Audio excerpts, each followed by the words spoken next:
Yo,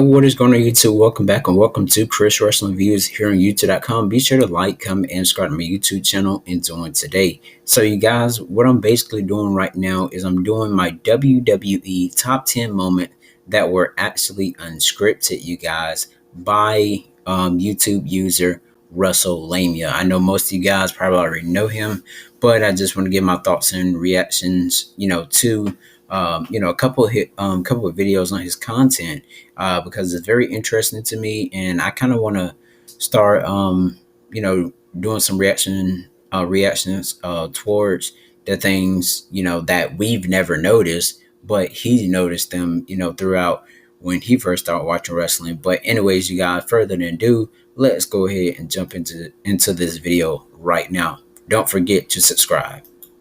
WWE can do little to avoid this from occurring. But there's also times when WWE gives a talent free rein to deliver an unscripted moment, but these instances are extremely rare, and if they do occur, they're usually executed by seasoned WWE superstars. But which times were they? Well, join us now as WrestleMania looks at 10 moments in WWE that were actually unscripted. Be sure to subscribe and hit that notification bell for daily wrestling subscribe videos, him, you guys, if you have not already. Lists.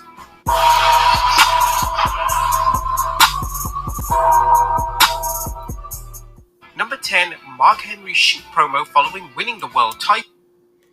Okay, let's see how this is gonna go, you guys. Mark Henry, great athlete, a very strong person, you guys. But let's see. When Mark Henry won the world title in 2011, it was seen as long overdue by WWE's audience. Henry had been there in the WWE for 15 years, and Henry, over the months prior to ascending to the top of the WWE, had been on the run of his career.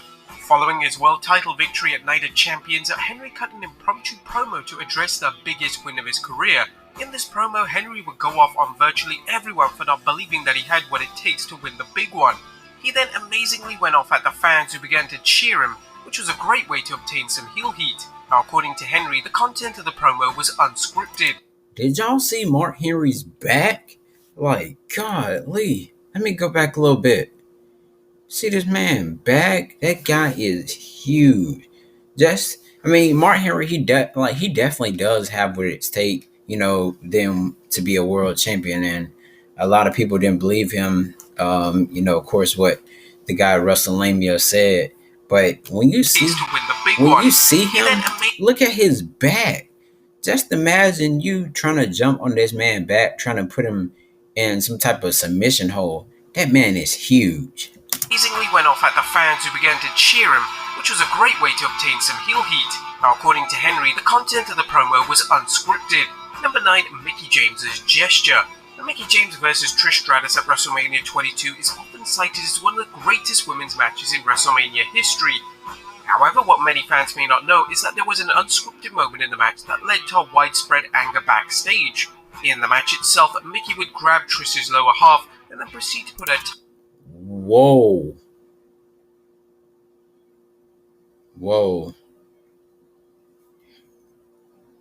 Let's go back and hear that again, you guys. Let me go back 1 second. That was definitely a unscripted moment. Backstage. In the match itself, Mickie would look, you guys. Look at what Mickie James is doing. She is grabbing this lady's lower half. And I won't say this on YouTube of what she's grabbing, but you can clearly see what she's grabbing. And Mickie James made the finger gesture. Wait. Grab Trish's lower half and then proceed to put her and you know what the V stands for of what she grabbed. So you guys, there was a lot of moments within WWE where you get some really odd things happening, some unscripted moments. Look at the referee. Look at the referee's face, you guys, on the right-hand side. Look at the referee's face, but the referee knew what that means right there. And you guys, I guess Mickey James possibly liked it, Trish Stratus at the time. But who knows, you guys? That was an unscripted moment. It wasn't even planned to be scripted that way. But let's keep on going with number 8 here pretty soon. Tongue between our fingers.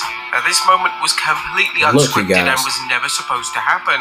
WWE Chairman Vince McMahon absolutely hated this spot, and according to Mickie herself, she was yelled at by the WWE boss. The spot would be edited out of the DVD release of the pay-per-view, and the only people who got to witness the spot were those in attendance and watching live. Number 8, Brock Lesnar punches John Cena in the mouth, busting him open. Now the Brock Lesnar who returned. Yeah, we remember this back in, I think it was 2012. We definitely remember this when Brock Lesnar flipped Cena legs, whatever. John Cena had on that green shirt, and then he, man, you got, I didn't know he actually really punched it, punched him for real and made his mouth bleed for real. I thought that was like a, not to break kayfabe, but like a blood capsule. Returned in 2012 wasn't the same Lesnar that left the WWE back in 2004. Lesnar was now one of the most legitimate fighters in the world, and it took some time for him to get adjusted to pro wrestling. This was the case when WWE booked a pull-apart brawl between Lesnar and John Cena on Raw. Yep. Now, this brawl was designed to promote the upcoming match between Lesnar and Cena at Extreme Rules, but it left the fans questioning if Lesnar realized that he wasn't actually supposed to hurt his opponent.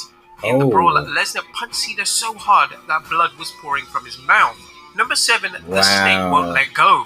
And one of the most well-known and terrifying moments in WWE history took place on November 23rd, 1991 edition of Superstars of Wrestling. This edition of Superstars featured Jake the Snake Roberts allowing his snake to bite Macho Man Randy Savage. The snake had been devenomized, but nevertheless, it was still brutal to witness. The initial script for the spot involved Savage being...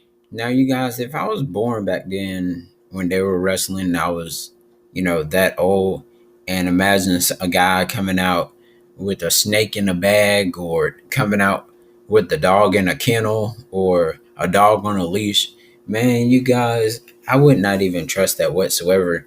I mean, Jake the Snake Roberts, he got that name for a reason. And Macho Man Randy Savage had to take that biting from a snake, you guys, that would not let go. Now, you guys, I know most of you possibly, like been around snakes, and, let snakes, run across you or whatever. That is definitely not going to roll with me. I don't even like if a fly comes by, I don't want a fly even touching my shoulder. Being tangled in the ropes, and then Jake would allow his snake to bite Savage on the arm. Now the unscripted... Look at this, you guys. And I would never let anything get on me, especially like a mosquito. A mosquito, when they latch, it's like a mosquito latching on to you and sucking your blood. Look at this, you guys. The part comes in relation to the snake itself, as the snake simply wouldn't let go. The snake had its fangs buried into Savage's skin, and there was no way that the snake was letting go. Eventually, Jake was able to let the snake let go. Number 6, Stone Cold and Bret Hart go off script to create one of the most... I would not want no snake nowhere near me. It can be out in the driveway slithering. Yeah. That's the far, man, you just don't know what I'll do. Making me feel like it's a snake here and there. No, it's not one. But anyways, let's go to number 6, you guys. Most memorable visuals in WWE history. Stone Cold's arrival as the new face of the WWE truly started at WrestleMania 13. In one of the most famous matches of all time, Austin faced off against Bret Hart in the highly regarded submission match. This match is considered to not just be the match that made Austin, but it's also known as one of the most acclaimed matches to ever take place in WWE. The most iconic moment in the match involved Austin screaming in anger whilst locked in the trademark sharpshooter. Austin had blood oozing from his forehead and would end up passing out due to the pain. Now, during this time in '97, WWE had an outright ban on blood in matches. Therefore, when Bret came up with the idea for the match finish to be revolved around blood, Bret knew that he and Austin had to go off script. During an appearance on Edge and Christian's podcast, the WWE Hall of Famer revealed, I remember I said, you don't want to take any chances at WrestleMania. Trust me, let me do it. And I remember he trusted me, which is, I learned the first thing I learned in the business, to never let anybody do that to you. And Steve totally trusted me. I said, I just trust me because I'll do it right. And I remember I had there was could be a lot of heat. I mean, I could have been just as much trouble as Steve at that time. They had no blood policy for a while, and the toy companies and everybody were on Vince's ass and no blood. And I go, well, let's just pretend it was an accident. What are they going to do? Vince McMahon was furious with both men. Wow, you guys. I guess it wasn't, like I said, these are unscripted moments within the WWE, and I guess I just never thought that that Bret Hart and Austin match would have went that way, but you guys, it did. And then here's the next one, you guys. But as planned, Bret and Austin pretended it was a simple accident. They acted as if they didn't purposely draw blood in the match, and as a result, they avoided any. That was a no blood policy. Even when like one blood shot, prevails. I mean, a pinfall should have been taking place like right then and there, but you can see it on the wrestling fans' face. Look at the little boy in the white shirt. You can tell he's like, oh my god, he's bleeding for real. Then you can see the guy sticking his neck out, probably saying, Austin, are you okay? Austin, are you okay? And you guys, Austin walked down with his head because he knew what Vince was going to say. And so, yeah, you guys, let's keep on going to the next unscripted moment. Any penalty or punishment being issued by the chairman. Number 5, Randy Orton celebrates after hitting an RKO on Mark Henry. Now, Randy Orton's character has always been very serious, and he's never really deviated away from it. However, in 2011, Orton showed his new side to his character after dropping Mark Henry with an RKO on SmackDown. Orton was so satisfied with the RKO that he threw it on Henry that the former WWE champion decided to jump in the air and perform a two-touch jump split. I think that was referee Charles Robinson. Look at his face. You gotta look at Charles Robinson's face. Christian wasn't even worried about it. Christian said, oh man, he got RKO'd. And the referee Charles Robinson looking at Randy Orton like, did you do like a cheerleader split in the air or something? It was amazing to witness, and Christian, who was the one in the ring with Orton, looked absolutely bewildered at what he just did. Number 4, Kevin Owens wins the US title. Now on paper, Kevin Owens and AJ Styles should have had tremendous matches together, but this simply wasn't the case when the two feuded over the US title in 2017. For whatever reason, they simply didn't click, and their match at the Battleground pay-per-view is a great example of this. The match was rather sloppy in place, and the match finish was completely unscripted. AJ would apply a crossface to Owens.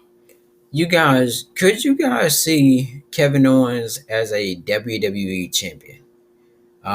Could you see AJ Styles one more time as a Universal or WWE champion? You guys, I kind of would have loved to see Kevin Owens versus AJ Styles, because those two superstars, they can't, they just didn't, they didn't come from like WWE. These guys came from like Ring of Honor, Ohio Valley Wrestling, Japan, all those places, you guys. And, Kevin Owens, remember he said it took him 15 years just to get to the top, which is right now in the WWE.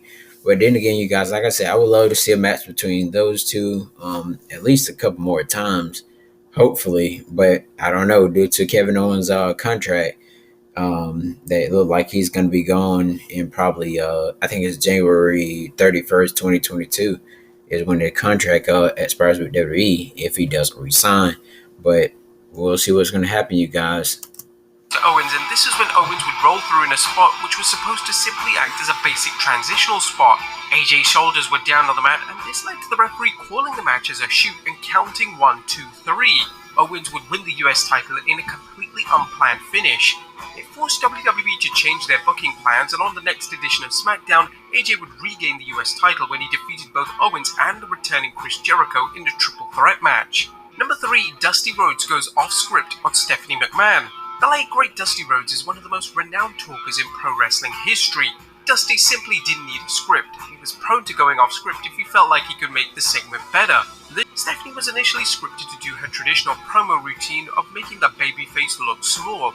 According to Dave Meltzer, at the time, Stephanie had zero idea that Dusty was going to do the hand gesture. After that, WWE would be reluctant to Dang. give Dusty any mic time just in case he went off script again. Number 2, WrestleMania 35's main event. Becky Lynch, Charlotte Flair, and Ronda Rousey made history at WrestleMania 35 when they became the first women to main event WrestleMania. The planned finish for the match was for Becky to win with her finisher, the Disarmer. However, when Becky performed a crucifix pin on Ronda, the referee counted to 3 and she won the match. It turned out that Ronda wasn't able to get her shoulders off the mat, and this resulted in the match ending in a completely unscripted manner. And number 1, Party's Over, Grandpa. Oh It's yeah, extremely Brock rare to hear Lesnar Brock and Lesnar Hulk talk. Hogan. It's something that's usually saved for Paul Heyman. However, in 2014, Lesnar decided to cut a brief, unscripted 3-word promo on none other than Hulk Hogan. Lesnar, along with Heyman, would interrupt Hulk Hogan's birthday celebration, which featured several iconic WWE figures such as the NWO, Ric Flair, and Roddy Piper. Lesnar walked up to Hogan and declared, "Party's over, Grandpa." This was completely unscripted, and according to reports at the time, Hogan wasn't pleased with the line. But there you have it, folks. 10 moments in WWE. So you guys, thank you guys so much for watching that video. It's been like 16 minutes and counting. Uh, so I gave my thoughts and all the good stuff, throughout the video. I hope you guys like it. Like I said, you guys, I won't be doing any more Monday Night Raw, NXT, SmackDown reviews. All the reviews I'll be doing is AEW reviews from now on. I may do like every pay-per-view prediction video or something like that, or maybe like a a prediction video or a result video for pay-per-view. But other than that, I won't be doing any more show reviews. You guys make sure if y'all like these reaction videos, leave me a thumbs up, you guys, and leave a comment down below in the description. Well, down below in the comment box, and let me know what kind of WWE moments that you want to see here on Khris Wrestling Views. And so you guys also look down below. There are different ways you can reach out to me, ways you can message me, and all that good stuff. Thank you guys so much for tuning in to Khris Wrestling Views. Don't forget to subscribe to my channel, and I'll see you guys in the next video.